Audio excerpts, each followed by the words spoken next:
BJP के प्रधानमंत्री पद के उम्मीदवार नरेंद्र मोदी और कांग्रेस उपाध्यक्ष के बीच जुबानी जंग तीखी होती जा रही है। कई बार एक दूसरे को निशाना साधते हुए हमले निजी भी हो जाते हैं। आज भी दोनों के बीच ये जंग जारी है। मेरी गरीबी की मजाक उड़ा रहे हैं, मेरे बचपन की मजाक उड़ा रहे हैं। वे कान खोल करके सुन ले, हमने चाय बेची है इसका गर्व है, लेकिन हमने देश बेचने का पाप नहीं किया। अपने गांव की समस्या की भी चर्चा होगी। चाय की चुस्कियों पर राजनीतिक बहस तो खूब होती आई है, लेकिन राजनीति के मंच से चाय की इतनी चर्चा पहले नहीं सुनी। जो आम आदमी कांग्रेस पार्टी की ताकत हुआ करता था, उसे बचपन में कथित रूप से चाय बेचकर अपनी ताकत बनाने की हर संभव कोशिश मोदी कर रहे हैं। इसी बात का विस्तार देखिए। उनके मन में सवाल रहता है, एक गरीब चीज क्या है? गरीब को पैर कितने होते हैं? गरीब को हाथ कितने होते हैं? गरीब को जुबान होती है कि नहीं होती है? गरीब को पेट होता है कि नहीं होता है? उनको मालूम ही नहीं है गरीब क्या होता है। इसलिए वो गरीबी देखने का टूरिज्म करते हैं। उत्तर प्रदेश के हरदोई में चुनावी रैली को संबोधित करते हुए मोदी को दो राजनीतिक दुश्मनों से निपटना था। एक तरफ केंद्र सरकार थी तो दूसरी ओर राज्य सरकार। मोदी ने दुनाली बंदूक तान दी। देश को मां बेटे की सरकार ने बर्बाद किया है, उत्तर प्रदेश को बाप बेटे की सरकार ने बर्बाद किया। पिछले कुछ दिनों से मोदी के सवालों का माकूल जवाब देने वाले राहुल गांधी ने भी मोर्चा खोला। चाल, चरित्र और चेहरा वाली पार्टी के सबसे बड़े नेता से पूछा कि मोदी बताएं वहां कौन अपना है, कौन बाहरी। राहुल गांधी सिख किसानों को वहां कहा कि आप लोग आउटसाइडर हो, वैसे ही उन्होंने अडवाणी जी को कहा यू आर आउटसाइडर, जाइए। वैसे ही उन्होंने जसवंत सिंह जी को कहा यू आर आउटसाइडर, जाइए। भैया वाजपेयी जी आज पब्लिक लाइफ में नहीं है, मगर अगर वो होते तो उनको भी कह देते भैया यू आर आउटसाइडर, आप जाइए।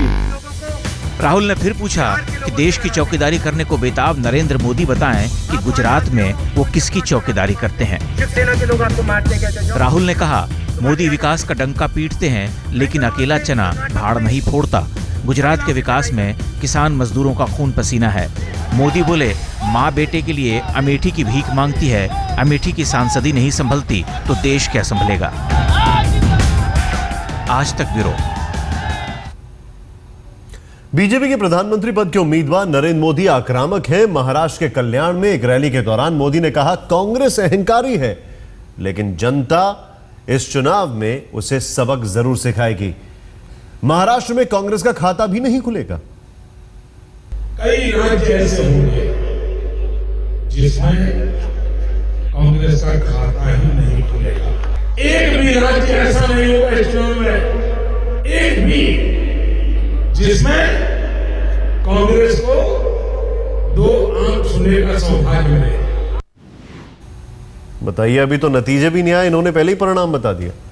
बीजेपी ने वाराणसी लोकसभा सीट से प्रधानमंत्री पद के उम्मीदवार नरेंद्र मोदी के प्रस्तावकों की लिस्ट लगभग तैयार है।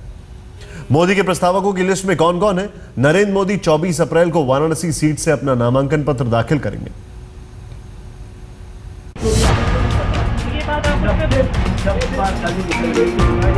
शहनाई का जो सुर छूट गया था, वो छन्नूलाल मिश्रा के सौहर से पूरा हो गया है। वाराणसी से संगीतमय नामांकन दाखिल करने की मोदी की चाह पूरी होने जा रही है। छन्नूलाल मिश्रा ने मोदी के आग्रह को स्वीकार कर लिया है। अब वो प्रस्तावकों में पहले नंबर पर आ गए हैं। मोदी जी ने मेयर साहब से कहा, डायरेक्ट बात हमसे नहीं हुई, लेकिन उनके थ्रू तो मेयर साहब हमारे पास शुक्रवार को आए, आगे कहे पंडित जी वो मोदी जी की इच्छा है कि आप उनका वो नामांकन में साथ दें। हमने कहा भाई देखिए, जे जथा माम प्रपद्यन्ते स्थाम तथैव भजाम्य हम, भगवान कृष्ण ने कहा कि जो मुझको जिस तरह भजता है मैं उसको उसी तरह भजता हूँ। पंडित छन्नूलाल मिश्रा ने साफ कर दिया कि मोदी का प्रस्तावक बनना बीजेपी का प्रचारक बनना नहीं है। ये तो महज व्यक्ति से व्यक्ति का संबंध है। वहाँ न तो कोई छवि है न कोई राजनीति, वहाँ बस आग्रह का आदर है। जब उन्होंने मुझे याद किया है, जो मुझको सम्मान करेगा तो कलाकार को क्या चाहिए? सम्मान। तो जब उन्होंने सम्मान हमको किया है और हमको याद किया है तो हम उनको याद कर रहे हैं, हम भी उनके साथ हैं। इससे पहले मोदी के नामांकन के लिए प्रस्तावक बनने का प्रस्ताव मरहूम शहनाई सम्राट बिस्मिल्लाह खान के बेटे के पास भी गया था, लेकिन उन्होंने ठुकरा दिया। उस्ताद के बड़े बेटे जामिन हुसैन ने कहा कि अब्बा राजनीति से दूर रहे, इसलिए वो भी किसी राजनीतिक दल का दामन नहीं थामना चाहते। हमने यही उनसे कहा कि प्रस्तावक होता क्या है, तो उन्होंने कहा कि ये वो न कहने लगे हम प्रस्तावक नहीं बनेंगे, इसलिए कि हमारे अब्बा हुजूर उस्ताद बिस्मिल्लाह खान मरहूम साहब ने यही कहा। कभी राजनीति में नहीं थे, वो हमेशा राजनीति के बाहर थे और संगीत से जुड़े हुए थे, संगीत के प्रोग्राम करते थे। और हम हमारे भाई नाजिम हुसैन खान संगीत से ही प्रोग्राम करते हैं, आज भी मान सम्मान के साथ जाते हैं और मान सम्मान लेकर आते हैं।